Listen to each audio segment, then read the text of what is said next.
በአፍሪካ አንድ ብቻዋን የቀረች ሀገር ነበረች። ሳትደፈር ሳትወረር ነፃነቷን የጠበቀች ሀገር። ሙከራ ሳይደረግባት ቀርቶ አይደለም፣ ጠላት ሳይመጣባት ቀርቶ አይደለም፣ በተባበረ ክንድ ጠላቷን ደምስሳ ነው።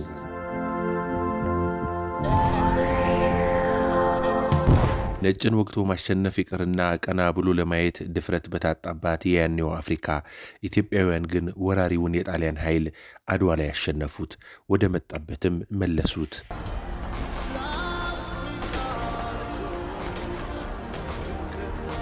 ኤርትራም ከኢትዮጵያ ጋር በነበረችበት ዘመን ረዥም የቀይ ባህር ድንበር ነበራትና የባህሩን ስትራቴጂካዊ ፍላጎት በአንድ በኩል እንዲሁም ሀገሪቱ ያላትን የተፈጥሮ ጸጋ በሌላ በኩል የማረካቸው የውጭ ኃይሎች ኢትዮጵያን በተደጋጋሚ ወረዋል።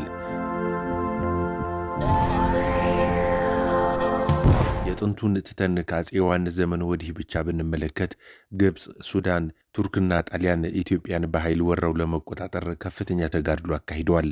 ወራሪ ኃይሎቹ በቀይ ባህርም በሱዳንም በኩል ወደ ኢትዮጵያ ገብተው ያደረጉት ወረራ በኢትዮጵያውያን ጀግኖች ተመክተው ተመልሷል።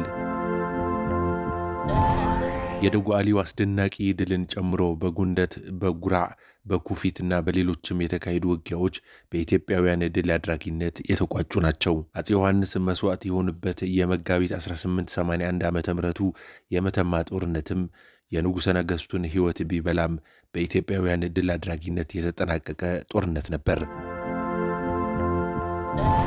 ከአፄ ዮሐንስ ህልፈት በኋላም በተለይ የጣሊያን ወረራ ተጠናክሮ ቀጥሏል። ጣሊያን ቀይ ባህርን አልፎ መረብ ድረስ ለመቆጣጠርም ቻለ።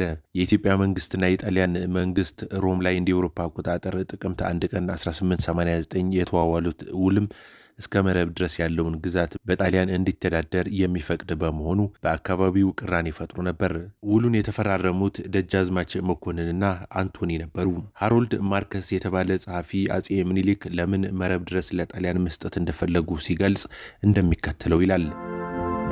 በወቅቱ አፄ ምኒልክ ጦራቸውን ወደ ሰሜን ኢትዮጵያ በማዝመት ራስ መንገሻ ዮሐንስንና ራስ አሉላን ለማንበርከክ የሚያስችል ወታደራዊ አቅርቦት ስላልነበራቸው ጣሊያንን በመጠቀም ሁለቱን ራሶች ለመደምሰስ የወሰዱት ፖለቲካዊ እርምጃ ነበር። ጣሊያንም የምኒልክን ፍላጎት በመመልከት የኢትዮጵያን ውስጣዊ ሰላም አረጋጊ በመምሰል የራሷን ፍላጎት ማሳካት ጀመረች። የጣሊያን ወራሪ ኃይል መረብን ተሻግሮ ወደ ነበሩበት ሸዋ እንዳይዘልቅ ስጋት የገባቸው አፄ ምኒልክ ሌላ ውል ወሎ ውስጥ ውጫሌ ከተማ ላይ አሰሩ። የውጫሌው ውል በአማርኛና በጣሊያንኛ ሲጻፍ ጣሊያን በዓለም ደረጃ በሚጠቅማት መልኩ በጣሊያንኛ በማሰናዳት የአማርኛውን ደግሞ ለኢትዮጵያውያን የሚስማማ ሆኖ እንዲዘጋጅ አደረገች። ኢትዮጵያውያን የጣሊያንኛውን ቅጂ ከደረሱበት በኋላ ግን በሁለቱም ሀገራት መካከል አለመግባባት ተፈጠረም። የውጫሌ ውል በፈጠረው ግጭት ሁለቱም ሀገራት ወደ ለየለት ጦርነት ለመግባት ተገደዱ። የቀደመው የአፄ ምኒልክ ስትራቴጂ ራስ መንገሻንና ራስ አሉላን ከማዳከም ባለፈ ሁለቱም እርስ በራሳቸው በማጣላት በኩል የተሳካ ስራ ሰርተው የትግራዩን ስጋት አረጋግቷል።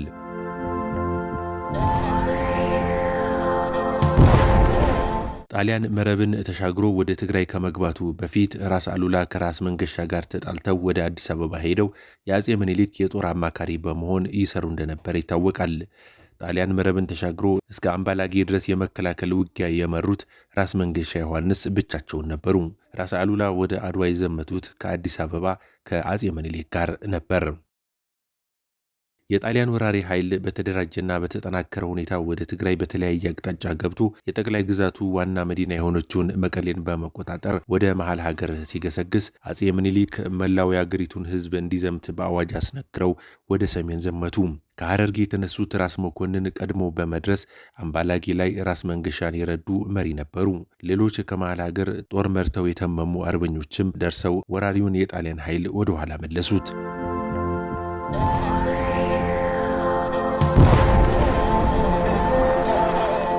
ወራሪ ኃይሉም ወደ መቀሌ ተመልሶ መሸገ።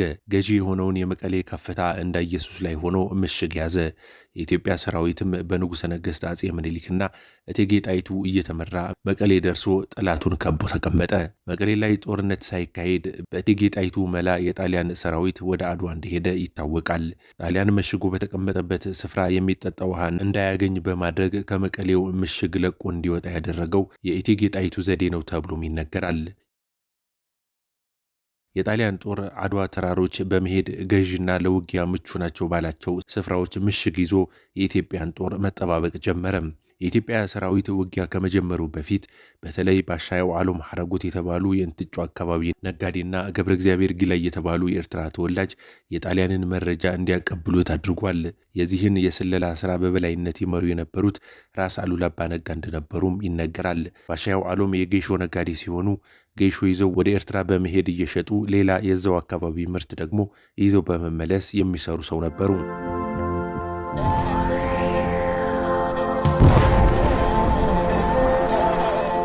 ገብረ እግዚአብሔር ጊላይ ደግሞ ከጣሊያኖች ጋር የሰሩ ጣሊያንኛን ጠንቅቀው የሚያውቁ ሰው ሲሆኑ መረጃዎችን ለባሻየው ዓለም በማቀበል ከፍተኛ ሚና ተጫውተዋል።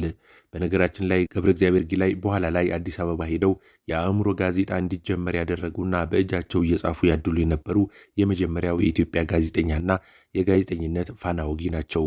ገብረ እግዚአብሔር ከጋዜጠኝነት በተጨማሪ የአማርኛ ዘመናዊ ግጥም ፈርቀዳጅ እንደሆኑም ይነገርላቸዋል።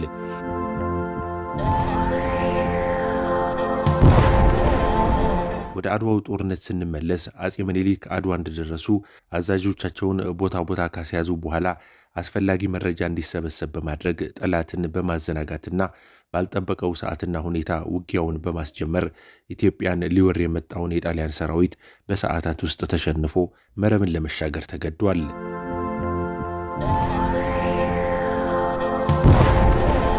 የአድዋ ጦርነት የካቲት 23 ቀን 1888 ዓ.ም የተካሄደ ሲሆን ኢትዮጵያውያን በፍጹም የበላይነት ድል ያደረጉበት ጦርነት ነበር። በወቅቱ የአውሮፓ ሀገራት አፍሪካን እንደ ቅርጫ ተከፋፍለው ህዝቦቿን ለባርነት የተፈጥሮ ሀብቷን ደግሞ ወደ ሀገራቸው በመውሰድ የሚበለጽጉበት ዘመን እንደነበር ይታወሳል።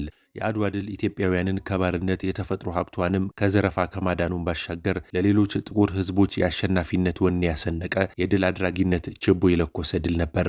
ለዛም ነው የአድዋ ድል የኢትዮጵያውያን ብቻ ሳይሆን የመላው ጥቁር ህዝብ ድል ነው የሚባለው።